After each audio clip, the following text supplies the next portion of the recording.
पुष्पा झुकेगा नहीं रे साला।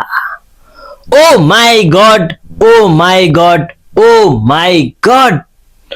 What a bowling, what a fielding अनि what a batting team Nepal.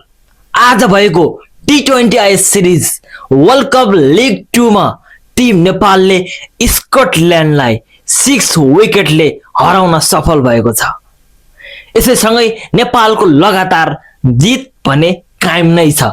साथै आजको यो म्याच जित्नमा हाम्रो सन्दीप लामिछाने, ललित राजवंशीले one of the best bowling गर्नु भएको छ भने अन्य प्लेयरहरूले पनि वान अफ द बेस्ट गर्नु भएको छ है त।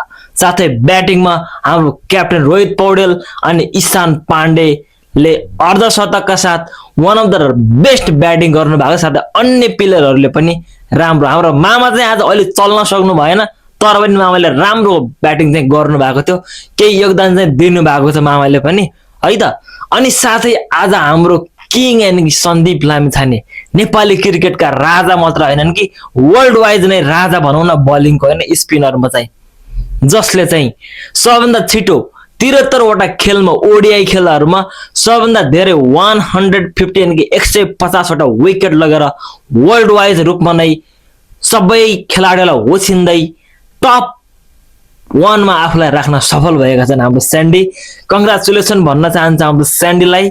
साथै all Nepali player and all Nepali टिमलाई चाहिँ बेस्ट विशेस भन्न चाहन्छु।